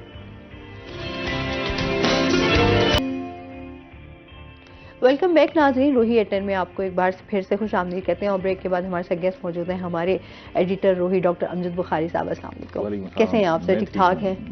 वेलकम कहते हैं अपने शो में आपको। और इसके साथ ही एक बहुत ही नन्ना मुन्ना सा बड़ा प्यारा सा बच्चा हमारे साथ मौजूद है जी, महाबीर अली शाफे हमारे साथ मौजूद है। अस्सलाम वालेकुम, कैसे हैं आप महाबीर? ठीक है, वेलकम कहते हैं अच्छा महाबीर को। और महाबीर से आज जो है ना एक तो मिक्स मार्शल आर्ट्स के हवाले से इनसे बात होगी और इनकी जर्नी भी जानेंगे। छोटे से नन्हे से ये सिपाही हैं। और इसके साथ ही सर से हम बात करेंगे एक तो सियासत से रिलेटेड, अभी आपको पता है कि इलेक्शंस की तैयारियां चल रही हैं, तो थोड़ा सा तजिया निकालेंगे इस टाइम जो तमाम सियासी पार्टीज हैं वो किस तरह से काम कर रही हैं, क्योंकि जुनैद और पहले जो है हमारे साथ और भी राव साहब भी मौजूद थे। सर आपकी क्या राय है? देखिए, एक तो बड़ा वाज़ेह हो गया कि आज से जो इंतखाबी अमल है उसका बाज़ाब्ता आगाज़ हो गया। वो इस तरह के आज से कागजात नामजदगी वसूल होना शुरू हो गए। तो जो भी उम्मीदवार हैं या उम्मीदवार बनने के ख्वाहिशमंद हैं वो अपने कागजात नामजदगी इलेक्शन ऑफिस में जो रिटर्निंग ऑफिसर्स हैं उनके दफातर में जमा करवा सकते हैं।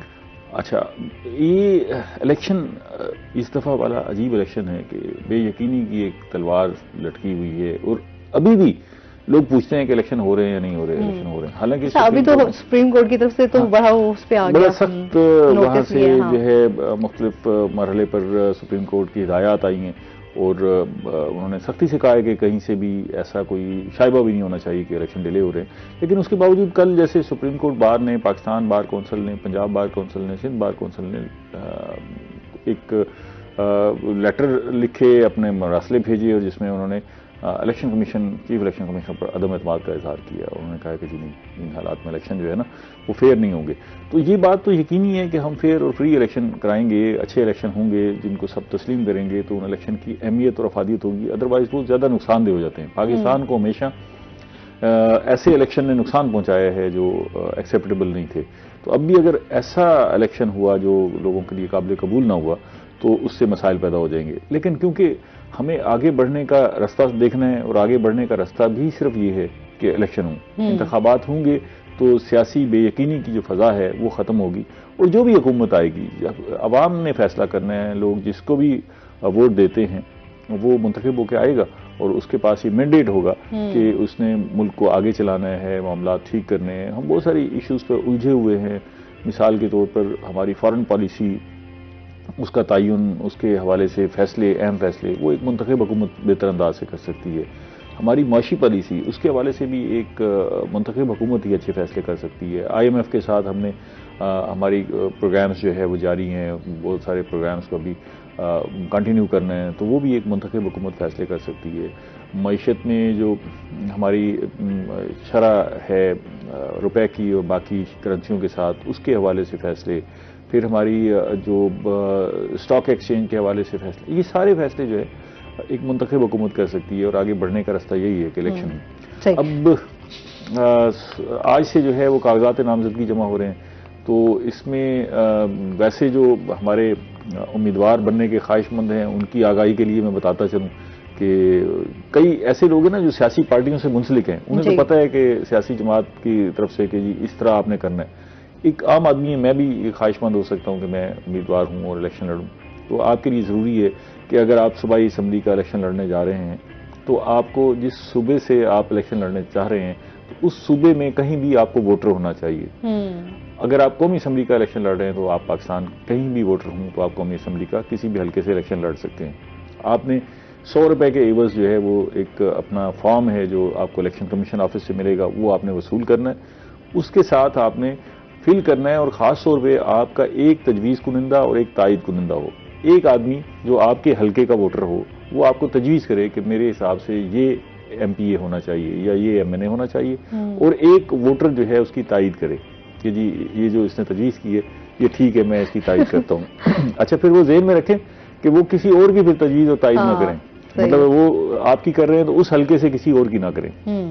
फिर अच्छा जी, फिर ये है कि उन दोनों के शनाख्ती कार्ड की मुसद्दका काफ़ी और उनके वोटर होने का सर्टिफिकेट इलेक्शन ऑफिस से हासिल करके वो भी साथ लगाएं। और अगर आप कौमी असम्बली का इलेक्शन लड़ना चाहते हैं तो 30,000 रुपए आपकी जेब में होना जरूरी है। और सूबाई असम्बली का इलेक्शन मतलब 20,000 तो बड़ी है, इसका मतलब है तो कोई भी 20,000 दे के जो है वो, हाँ तो ये हक है सबका, जो भी इलेक्शन लड़ना चाहे लड़ सकते हैं ना। हाँ। हमने देखें इलेक्शन के आगे रुकावटें या बंद नहीं बांधने, सबको मौका देना है ना, जो भी इलेक्शन लड़ना चाहे। ये हमने इस सियासत को नो गो एरिया बना दिया है आम आदमी के लिए। असल में जब तक आम आदमी, एक मुतवस्सित तबके का आदमी, लोगों के मुख्तलिफ शोबों की नुमाइंदगी करने वाला आदमी आगे नहीं आएगा, उस वक्त तक जो है हमारी सियासत भी बेहतर नहीं हो सकती, जमहूरियत भी बेहतर नहीं हो सकती। हाँ। तो आगे आना चाहिए एक जो है जो लोहे का काम करने वाला है, लकड़ी का काम करने वाला है, मजदूर है, उनको भी आगे आना चाहिए। हमारे यहाँ बहुत सारी मिसालें सर, लेकिन आगे तो आए नहीं उस तरीके से, सियासत का है नहीं ना इस टाइम। आपको पता है कि लोग कहते हैं सियासत में आप तभी आ सकते हैं जब आपके पास बेतहाशा पैसा हो। देखिए इस खित्ते में एक ऐसी मिसाल भी मौजूद है जिसने मुतवस्सित तबके का बंदा, और उसने वहां से उठ के अपना नाम बनाया, कौमी सतह पर जाके अपना नाम बनाया, और जमशेद दस्ती को आप सामने रख लें, ठीक है, इंतहाई मुतवस्सित तबके से उसने अपनी जगह बनाई। और फिर वहां पर मुजफ्फरगढ़ जैसा इलाका जहां पर हमेशा बिग फैमिलीज जो है वो नवाबजादा फैमिली हो गई, जतोई हो गए, खर हो गए, बड़ी फैमिलियां जो है जो इलेक्शन लड़ते थे उनके अलावा कोई नहीं देख सकता था, सोच नहीं सकता था, तो उसने वहां पर उसमें भी तो उनको काफी टाइम लग गया ना, उनकी भी तो जर्नी काफी टाइम टेकिंग तो है ना, इसमें कोई शक नहीं। सही है। अच्छा, महावीर से भी जानते हैं। महावीर, कौन सी क्लास में पढ़ते हैं आप? 1 में। और महावीर जो है ये बताएं, आपको अपने नेम का मीनिंग पता है? इतना खूबसूरत नाम है आपका, क्या? आगे अच्छा, ये तो आप मुझे स्पेलिंग बता रहे हो ना। अच्छा चलो, महावीर से जानेंगे, महावीर से और भी बातें होंगी। नाज़रीन, चलते हैं अपने सेगमेंट की तरफ। आज के भाव, शकील सुल्तान हमारे साथ मौजूद हैं। शकील से जानते हैं आज मार्केट में सब्जियों फलों के क्या रेट्स हैं?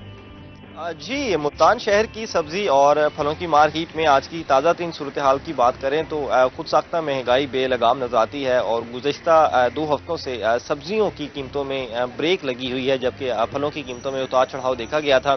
लेकिन इसके साथ जो है सरकारी कीमतें मार्केट में हमें अमल दरामद उनका नजर नहीं आता, यकसर नज़रअंदाज कर दी गई हैं। सब्जी और फल फरोश जो हैं उनके अपने ही रेट्स मुकर्रर किए गए हैं और उन्हीं पर शहरी जो हैं वो खरीदने पर मजबूर नजर आते हैं। जिसमें सब्जियों की कीमतों को देख लें, सरकारी रेट लिस्ट में अदरक काफ़ी सस्ती हो गई है, 350 से भी कम रेट हो गया इसका फ़ी किलो, लेकिन मार्केट में अभी भी 480 रुपये फ़ी किलो फरोख्त हो रही है। इसके साथ लहसुन जो है वो 540 हो गया है, लेकिन मार्केट में भी 600 रुपये फ़ी किलो फरोख्त हो रहा है। इसके साथ मटर 200 रुपये फ़ी किलो में।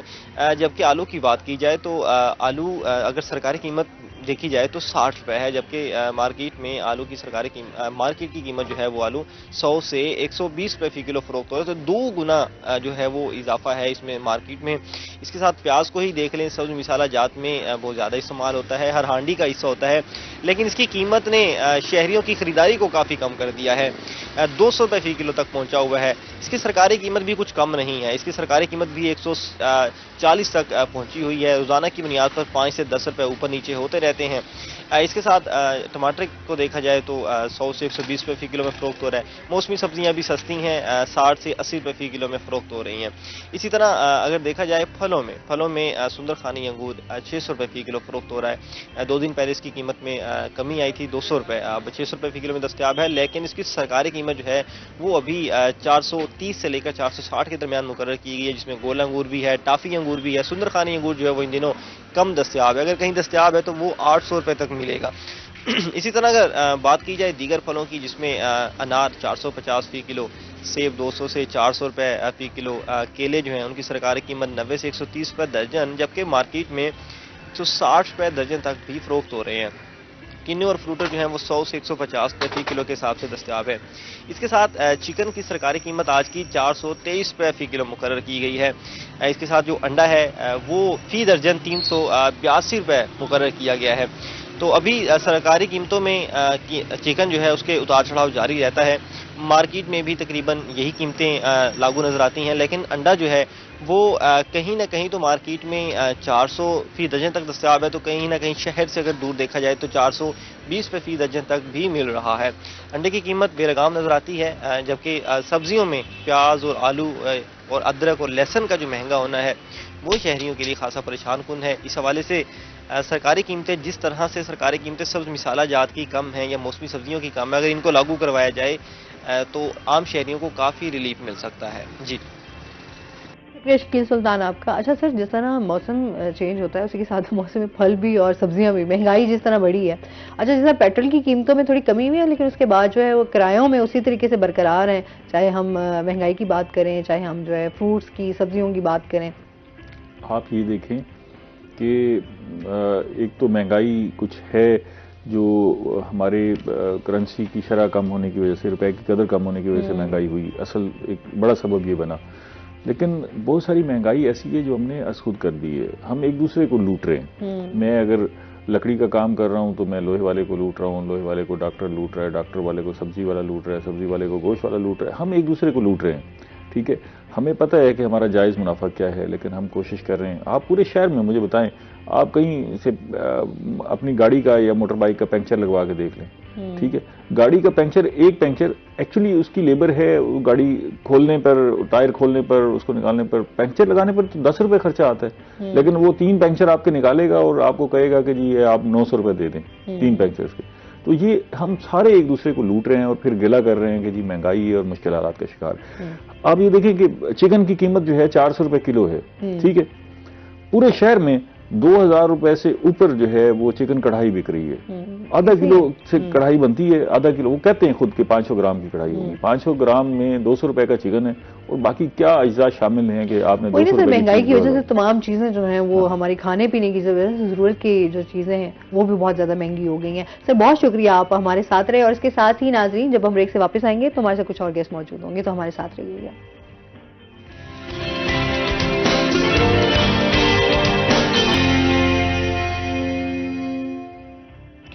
वेलकम बैक नाज़रीन, रोही एट 10 में आपको खुश आमदीद कहते हैं। ब्रेक के बाद हमारे साथ जो है महाबीर के फादर जो हैं मेहर अली मौजूद हैं और इनके कोच भी हैं। अस्सलाम वालेकुम, कैसे हैं आप? ठीक ठाक हैं? वेलकम कहते हैं अपने शो में आपको। अच्छा जी, महाबीर के तो आप कोच हैं ही हैं, पहले तो आपके बारे में जानेंगे ना, आपने जो है क्या ट्रेनिंग ली और कैसे आप आए इस तरफ? एक्चुअली बचपन से ही जो है कॉम्बैट स्पोर्ट्स का शौक था, मार्शल आर्ट्स का, और तकरीबन जितने भी पाकिस्तान में मार्शल आर्ट्स जितने भी स्टाइल्स खेले जाते हैं मोस्टली के अंदर मेरा ब्लैक बेल्ट है। सही। और फिर उसके बाद एक न्यू ट्रेंड आया पाकिस्तान के अंदर, एमएमए एक क्रेज था, तो उसे ज्वाइन कर लिया। तो कैसा एक्सपीरियंस है आप? एमएमए की जर्नी सबसे हटके है। एमएमए बेसिकली जो है ये मोए थाई से निकाला गया, जो थाईलैंड का आप कह लें ट्रेडिशनल स्पोर्ट्स है, वहाँ का नेशनल स्पोर्ट्स कह लें इस तरह का ना, तो जो उनका कल्चर है, उनका सकाफत है। तो एमएमए मेरे नज़दीक it's a mother of martial arts के जितने भी आपके मार्शल आर्ट्स स्टाइल्स हैं, जितने भी कॉम्बैट स्पोर्ट्स हैं, उनका जो निचोड़ है वो एमएमए है जी। और एमएमए जनरेशन के लिए इस टाइम बहुत बड़ी अपॉर्चुनिटी है, जो यूथ है उसके लिए बहुत बड़ी अपॉर्चुनिटी है और इट्स अ हेल्दी एक्टिविटी। आप समझते हैं इस हेल्दी एक्टिविटी में जो है बच्चों का उस तरीके से इंटरेस्ट है, जैसे आप महावीर को लेकर आए हैं, एक तो जाहिर सी बात है आप उसके लिए एक मोटिवेशन भी तो है ना। अच्छा, ज्यादा मोस्टली होता है कि बच्चे तभी फॉलो करते हैं जब आपके घर से इस तरह का माहौल हो। चैरिटी बिगिंस एट होम, हाँ। तो ये चीज तो है, लेकिन मेरे घर से कोई नहीं था, मेरे अंदर वो शौक पैदा हुआ। कुछ चीजें होती है आपकी इंस्टिंक्ट में होती है, कुछ चीजें अंदर से, कुछ चीजें आप कह लें कि जेनेरिक होती हैं और जीन में होती हैं, वो आपको पता होता है, कहीं ना कहीं आपको आइडिया हो जाता है। हाँ। वो हमारी अल्हम्दुलिल्लाह ब्लड लाइन में है। सही। तो अगर देखा जाए तो पेरेंट्स को इस जो आजकल का माहौल चल रहा है, तो बाकी चीजों की तरफ इन्वॉल्व बच्चों को करने की बजाय या मोबाइल में या दीगर एक्टिविटीज, आजकल कितनी हम लोग बच्चों के लिए जो है, हम हेल्थ पे बात करें तो कितने मसाइल हैं, बच्चों की उस तरीके से ग्रोथ नहीं हो रही, बच्चों में जो है कॉन्फिडेंस की कमी है, बच्चे उस तरीके से बहुत ज्यादा शाय भी होते हैं। फिर कॉन्फिडेंस जो है ना वो बच्चों का बहाल करना है तो हेल्दी एक्टिविटीज की तरफ लाना बहुत ज्यादा जरूरी है। हमारे घर में तो ये है ना, सबसे पहले कि आपने उठाया जी मोबाइल, बच्चा रो रहा है तो आपने फौरन मोबाइल दे दिया, बच्चा चुप। तो अभी तो बच्चों को भी चुप कराने की और अपने काम निकलवाने हो तो कहते हैं बच्चों को ना मोबाइल दे दो और आप सुकून में हो। बस यही चीज है ना। स्कूलों में भी उस तरीके से नहीं है ना, स्कूल्स में भी जो है वो हेल्दी एक्टिविटीज नहीं हो रही। हाँ, स्कूल में एक्स्ट्रा करिकुलम करवाए जाते हैं, लेकिन उनमें इस तरह के कॉम्बैट स्पोर्ट्स और वो जो चीजें हैं वो देखें, हम लोग अगर खुद को एडवांस कहें तो मेरे नजदीक अगर इस चीज को कंपेयर किया जाए तो हम बहुत पीछे हैं। हाँ। कॉम्बैट स्पोर्ट्स का मतलब ये नहीं है कि आप अपने बच्चों को कोई एग्रेसिव या कोई इस तरह की किसी चीज, इट्स बेसिकली स्पोर्ट्स और बहुत ही खूबसूरत स्पोर्ट्स है ये। एमएमए बहुत ही ज्यादा खूबसूरत स्पोर्ट है और मैं आपको, हमारी जो सोसाइटी है ना, इसे प्रॉब्लम ये होता है कि किसी भी चीज को एक्सेप्ट करने में टाइम लगता है, बिल्कुल टाइम लगता है। हाँ। अब पहले किसी दौर में था कराटे, फिर उसे मूवीज आई तो उससे फिर उनमें क्रेज हुआ तो उन्हें पता चला कि ये कराटे, उन्होंने उसे एक्सेप्ट किया। इसी तरीके से चीजें स्टेप बाय स्टेप, लेकिन अब एमएमए की तरफ बहुत ज्यादा रुझान है, इसके लिए मूवीज आई हैं स्पेसिफिकली और अब तो बहुत ही ज्यादा आप कह लें इंटरनेशनल स्पोर्ट्स है एमएमए, इंटरनेशनल स्पोर्ट्स। हाँ बिल्कुल ऐसे है, इंटरनेशनल स्पोर्ट्स। अच्छा, महावीर जो है, महावीर को कैसे, आपको देखते हुए महावीर ने सोचा कि मैं भी इस तरफ आ जाऊं, है महावीर? तो क्या सोच के आए थे? ताया बाबा को देख। अच्छा, चाचू को देखा और ताया बाबा को देख के फिर आप इस तरफ आए। अच्छा, तो फिर बॉक्सिंग करते हो आप? कैसे बॉक्सिंग करते हो, जरा करके दिखाओगे हमें? ओह वाह वाह वाह, क्या बात है। तो जीतता कौन है आपके साथ बॉक्सिंग में? ये पैशन होना चाहिए, मैं जीतता हूँ। अच्छा, और ये बताओ कि स्कूल में भी बच्चों के साथ इस तरह बॉक्सिंग वॉक्सिंग करते रहते हो? हैं? कईयों को पीटा भी है, फिर लड़ाई हो जाती है। इतना ये क्यूट है ना माशाल्लाह से, वो बोल नहीं रहा लेकिन आंखों से उसने फुल इशारे जो है वो उसके चल रहे हैं मेरे साथ, है ना? अच्छा, ये बताओ महावीर, क्लास में पढ़ाई में कैसे हो? बॉक्सिंग में तो आप जीत जाते हो, पढ़ाई में कैसे हो? First class. हाँ, क्या बनना है बड़े होके? महावीर ने क्या सोचा हुआ है, क्या बड़े होके क्या बनना है? डॉक्टर बनना है, इंजीनियर बनना है, पायलट बनना है, क्या बनना है? नहीं, बाबा से शेयर किया? बाबा से शेयर किया। वो मेरे से बात करते हैं ना, उसे ये कहते हैं, अभी मैं उनके बाबा से बात कर रही थी तो कहते हैं ये लड़कियों से जरा घबराता है और जी ये बिल्कुल उनसे शर्माता है, बात नहीं करता, इसलिए हमसे नहीं बात कर रहा। चले आपसे, हाँ फौजी बनना है, ये तो और से ज्यादा अच्छी बात है, फौजी बनना है, फौजी अफसर बनना है इसने। अच्छा जी, वापस आते हैं आंदे में, इसको जब आप सिखा रहे हैं तो अभी इसकी बॉक्सिंग के हवाले से किस तरह की ट्रेनिंग चल रही है? आर्मी वाली बात पे आते हैं। हाँ। कि मेरा शौक है फौजी बनने का। हाँ। जब फर्स्ट टाइम इन्होंने मुझसे ये बात की तो मेरे माइंड में पहली चीज क्लिक की, मैंने कहा कि अगर अपने बच्चे को फौजी बनाने के बजाय अपने बच्चे के अंदर एक पूरी फौज पैदा कर दें तो आपकी दूसरी बात का जवाब ये बनता है कि उसके अकॉर्डिंगली इसकी ट्रेनिंग चल रही है। अच्छा, मतलब आप इसे मेंटली और फिजिकली दोनों से जो उसको रेडी कर रहे हैं, क्या है, ठीक हो गया। अच्छा, जाहिर सी बात है, जैसे बच्चों के लिए अभी जो है ट्रेनिंग्स का आप करवा भी रहे हैं, तो आप बच्चों में कितना देखते हैं इंटरेस्ट? बच्चे जो है वो शौक से इस चीज में इन्वॉल्व हो जाते हैं सीखने में? हाँ, बच्चे देखें, आप बच्चों को जिस साइड पे, जिस रुझान में लेके जाएंगे, बच्चे उसी साइड पे जाएंगे, डायरेक्शन आपने देनी है उन्हें। तो एज अ पेरेंट ये बहुत बड़ी रिस्पॉन्सिबिलिटी है। हाँ। बहुत सारी चीज़ों को साथ लेकर चलना, उनकी स्टडीज़ है, उनकी डाइट है, और फिर जो है एक्स्ट्रा करिकुलम जितना भी है। तो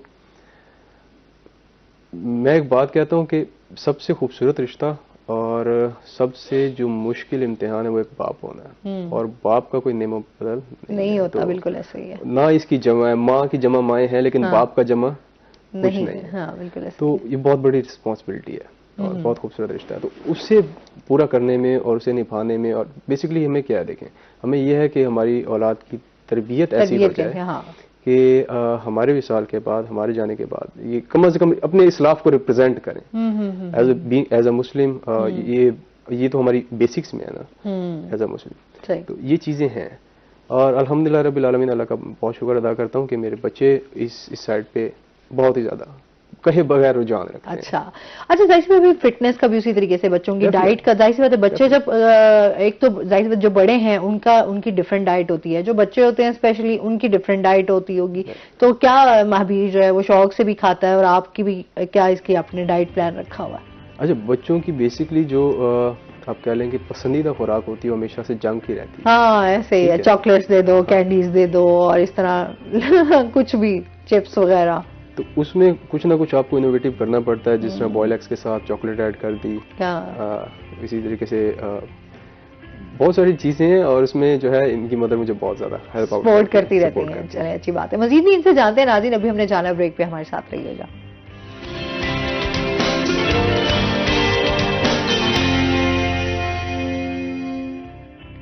वेलकम बैक नाज़रीन। अच्छा जी, महाबीर से जानते हैं, महाबीर खाने पीने में क्या पसंद है आपको? क्या शौक से खाता है महाबीर?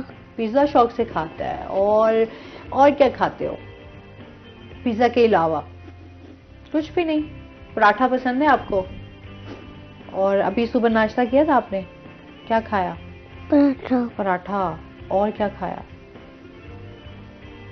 दोस्ती है महाबीर की, जहां पे आप जाते हो, सीखते हो, वहां पर सबके साथ दोस्ती है?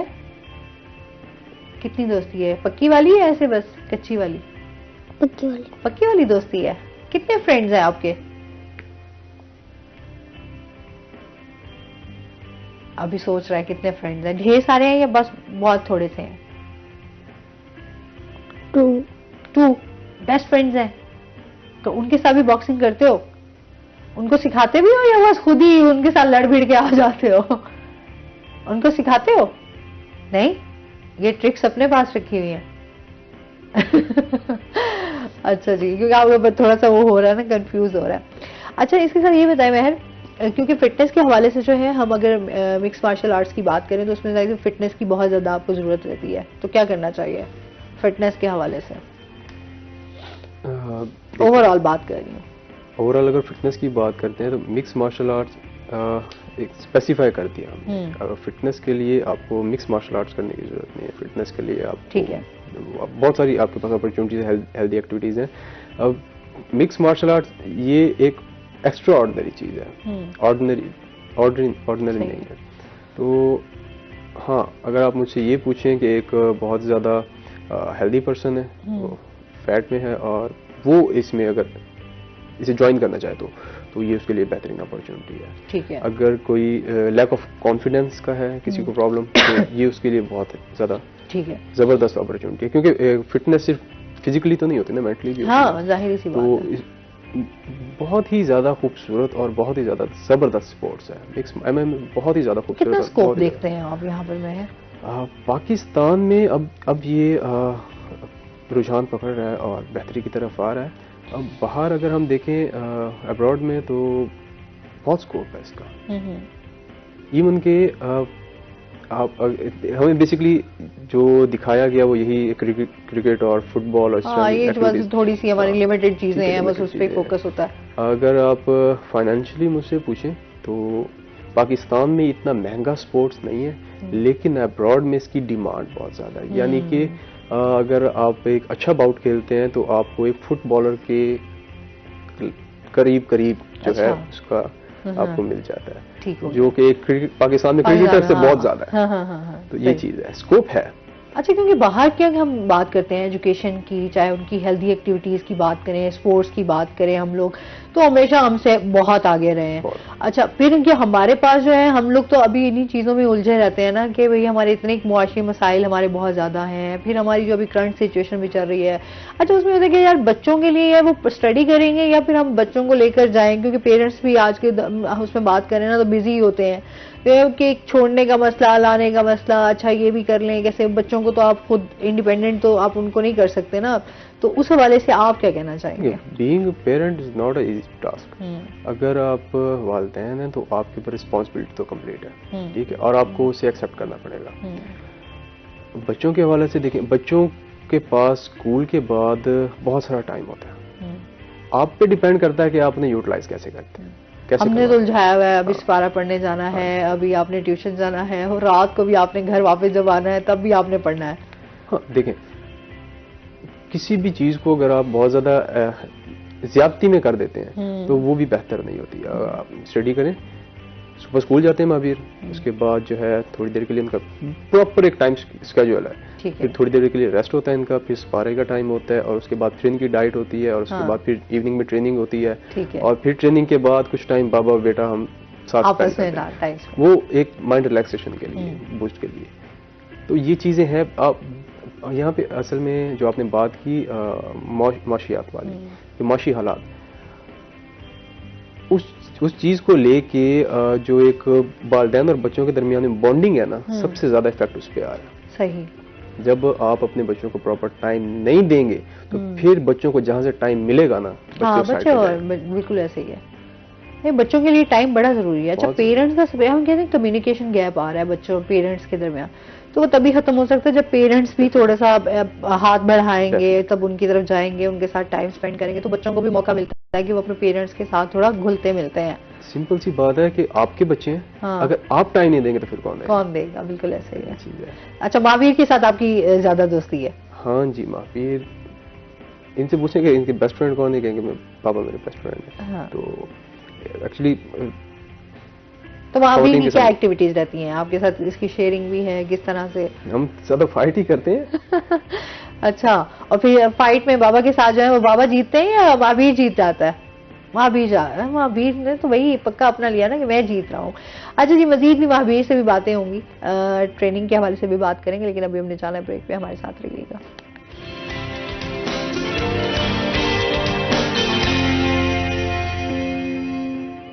वेलकम बैक नाज़रीन।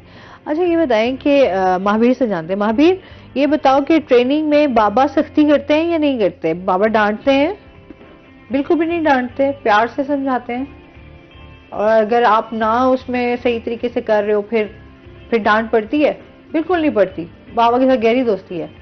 अभी तुम मुझे पंच करके दिखाओगे कैसे पंच करते हैं? दिखाओ इधर कैमरे के सामने, ताकि आपको मम्मा भी देख रही होंगी ना आपको। हाँ, महावीर कैसे पंच करते हैं और क्या करते हैं और क्या सिखाया है बाबा ने? और आप बताएं ना मेहर, साथ साथ, ताकि आप बैठे रहे, जस्ट उसे गाइड करते रहे कि आपने इसको कैसे करना है। तो घर में करता हूँ कब? हाँ, माइक पता चले मेरे को माइक से ही कहीं चला जाए। अच्छा जी, बैठ जाए। अभी जो है वो माशाल्लाह बड़ा एक्टिव बच्चा है, और बाकी अभी आज की जरूरत भी है कि हमारे बच्चों को स्पेशली जो है इस तरह की हेल्दी एक्टिविटी में लाने की जरूरत है।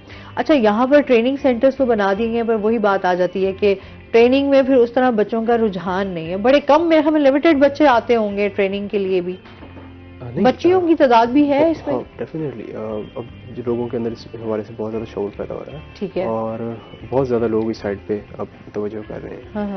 हमारे पास जो है बच्चियाँ आती हैं, छोटी बच्चियाँ भी आती हैं जो सेल्फ डिफेंस के हवाले से, और उसके बाद फिर उन्हें शौक पैदा होता है मिलने का। तो स्कोप है, और लोग अब आ भी रहे हैं, लोगों के अंदर अवेयरनेस आ रही है। बेसिकली हमारे सोसाइटी में एक बहुत ज़्यादा लैक ऑफ अवेयरनेस है। तो अब जिस भी चीज़ को जिस भी हवाले से आप अवेयरनेस देंगे लोगों का रुझान साइड हो जाता है, इधर पॉजिटिव और नेगेटिव। सोशल मीडिया की भी आने की वजह से और फिर चंद चीजें जो अभी हम देखते हैं कि अवेयरनेस के प्रोग्राम्स वगैरह भी, तो इससे ज़रा फायदा हुआ है लोगों को कि लोगों में रुझान बढ़ा है सीखने के हवाले से। एक प्लेटफॉर्म है, सोशल मीडिया भी एक प्लेटफॉर्म है और उससे डेफिनेटली फ्रूटफुल साबित हुआ है।